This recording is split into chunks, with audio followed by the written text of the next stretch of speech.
All right, guys. So as you all know, Trump has tried to outflank Biden on his right when it comes to the issue of Israel. The line that he's going with is, Chuck Schumer's like a Palestinian. They're like a Palestinian. They're like Hamas supporters. They're really bad. They're turning their back on Israel. They're turning their back on Israel. They're not... Oh, Kamala might not even send Israel weapons. Can you imagine how terrible that would be if we cut off Israel's weapons? This is like the lane he's taking, which, look, it's immoral, but it's also really stupid because every poll shows the American people want a full ceasefire, right? And so it's dumb policy-wise, it's dumb politically, it's just stupid. But remember, he cares first and foremost about getting that donor money. He cares first and foremost about getting pro-Israel donors to open up their wallets for him. Okay, so he's given a speech the other day and he hits us with a number of jaw-dropping moments. Listen to this. She failed her bar exams immediately. Maybe, did anybody in the room fail their bar exam? I know Jason did. Jason Greenblatt did. I know that. But Kamala Harris will support unlimited migration from terrorist hotbeds into the United States. When I'm president, we will deport the foreign jihad sympathizers, and we will deport them very quickly, and Hamas supporters will be gone. We will deport the Hamas supporters. This is what he was saying when there were pro-Palestine protests on college campuses too. He was saying, let's deport the Hamas supporters. Okay, well, first of all, these people are protesting against genocide. To say they're Hamas supporters is just a smear. That is just a smear. They're protesting in favor of Palestinian liberation and freedom, period, full stop. He's saying, I'm going to deport them. I'm going to deport the Hamas supporters. So again, the guy who cloaked himself in free speech, I believe in free speech and free expression in the First Amendment. He says you should get a year in jail if you burn the American flag, even though that's protected speech. And also, we're going to deport you, let's keep it real, if you are at a pro-Palestine protest. You don't have to actually be a Hamas supporter. No, they just call everybody who's pro-Palestine a Hamas supporter. All right, we're just getting warmed up, though. Here we go. We got more. They're fighting on now three fronts. It started off on one front, but they don't have enough people to fight on all three. And then you see these vast army of millions of people with hundreds of billions of dollars of cash in the bank, and they go out and hire soldiers of fortune on top of everyone they have. You can't fight that very easily. We must not let any of that happen. So he's talking about Hezbollah and Iran and Shia proxies surrounding Israel. He's saying, look, you're going to fight a war on all these fronts. That's really difficult. We can't let that happen. So what are you going to do, Don? What are you going to do? You're going to jump in and help them? You want to fight war on behalf of Israel, even though they are the ones who started it with both Iran and Hezbollah? If Kamala wins, terrorist armies will wage an unceasing war to drive Jews out of the Holy Land. They will do that. Iran and its proxies will spread bloodshed and death all around the globe. And as she continues to set the world on fire, and I understand her well, I've seen her well, I've studied her now, I have to study her, because unfortunately, by winning the debate so decisively, he got out. A friend of mine said, you did a horrible job. What? Said, well, actually, you did so well that there's no way he's going to be able to survive that shellacking. And I said, I called him up last week. I said, you were right.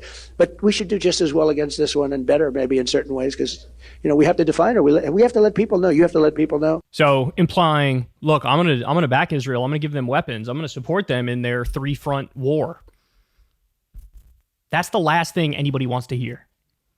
They are the belligerent ones. They are the ones doing a genocide of Palestinians. They are the ones who are attacking in Tehran, Iran, and bombing Hezbollah.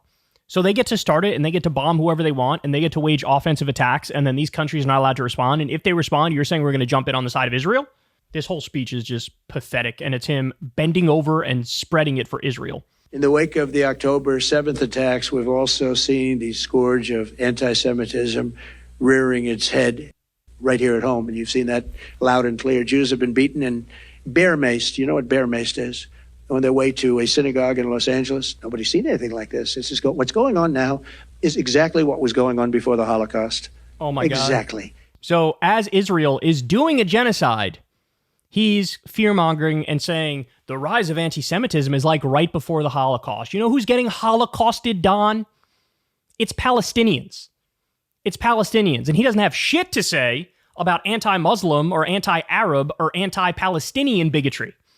He doesn't have anything to say about that. In fact, like we said, he said, I'm going to declare pro-Palestine people Hamas supporters and deport them. We've heard chants of death to Israel and death to America, and we've seen the prominent liberals repeat genocidal slogans. He's doing the whole from the river to the sea, Palestine will be free. He's doing the whole that's genocide bit. Oh my God. Can you believe that anybody had the nerve to come out and say Donald Trump is to the left of Biden and Kamala on this? Look, Biden is bad. Don't get me wrong. He's helping to arm and fund the genocide. But Trump is promising I'm going to the right of them. He keeps telling you he's going to do that. The prominent liberals repeat genocidal slogans from the river to the sea. That's not a good slogan. People thought, oh, what does that mean? That is not a good slogan. That's a really bad slogan. Instead of aggressively confronting these venomous anti-Semites in her party, Kamala Harris has maneuvered for their support. Kamala Harris, who married a Jewish man, is anti-Semitic and trying to get the support of pro-Hamas people. No, they're trying to be more moderate on this issue, a little better than Biden on this issue, to get a ceasefire and to get pro-Palestine folks to support them and vote for them. That's what they're trying to do. But just the idea you would push back even 2% on Netanyahu, to them is heresy. You're not allowed to do that. You're not allowed to disagree with Israel 1%. Or you're an anti-Semite, you're like a Palestinian, you want another Holocaust to happen. Look at the dirty, disgusting, grotesque tricks and false cries of bigotry that they're using. Demonstrators on college campuses were, quote, showing a human emotion. Oh, that's wonderful, isn't it? Human emotion. So he's shitting on the college campus protesters who were anti-genocide and pro-Palestine. Mob of terror supporters in Washington, D.C. tore down the American flag in front of the Union Station last month, set it on fire, and hoisted the Palestinian flag while assaulting police officers and spray painting magnificent works of art. Why were they there, Don? Why were there pro-Palestine protesters in Washington, D.C.? Weird, you're leaving that part out. Why were they there? Oh, that's right. Because Congress invited a guy who is literally in the midst of doing a genocidal campaign of complete annihilation on Palestinians, a guy who's running concentration camps, and a guy who's overseeing a military that's done 42 different versions of torture, including raping innocent Palestinians with metal rods until they die. Maybe that's why they were protesting. Maybe they were protesting because the United States is intent on sending more money and weapons to modern-day Adolf Hitler. Maybe that's why they're protesting. No, they must just hate America. They just hate America. They just love Hamas. Don't you understand? They're protesting because they're bad people. They're very bad anti-genocide people. Oh my God, I can't deal with this shit. Hamas is coming. On a public monument, the Harris-Biden administration dropped all charges against almost every single one of them. I think every single one, but almost every single one of them. That would be based if they did, but I don't think they did. All right, more. We're here tonight because we believe that this outbreak of militant anti-Semitism is very militant, must be given no quarter, no safe harbor, no place in a civilized society. We must reject it in our schools, reject it in our foreign policy, reject it in our immigration system. What would be an anti-Semitic foreign policy, Don? My guess is he would say, cutting off the weapons to Israel is anti-Semitic. He has so jumped the shark and shit the bed. This is embarrassing. Jewish people have to not vote by habit. You vote by habit for Democrats, and the Democrats are really against you now. If you look at what they're doing, they're absolutely against you. You have to stop. You have to be smart. So in other words, he's doing the tap dance of I'm going to be even better for genocidal Zionists in Israel, so every Jew has to support me. Well, I got news for you, Don. A lot of Jewish people lead the anti-Zionist, anti-Israel movements because they say, shit, not in my name. I don't want you carpet bombing toddlers in my name. I'm against that. When we said never again, we meant for everybody, not just Jews. Oh my God.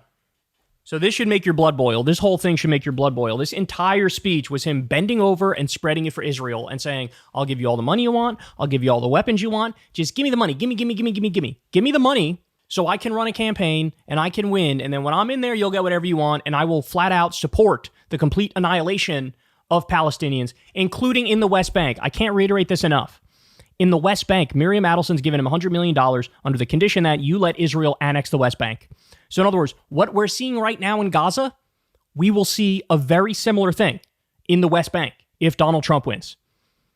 They want to destroy any remnants of Palestinian civil society, and he's making it crystal clear. He's screaming it through a megaphone, and you need to digest that. Hey y'all, do me a favor and like and subscribe. It helps out big time in the algorithm. Click the bell as well for notifications when videos drop, and watch that video on screen right now. You know you want to.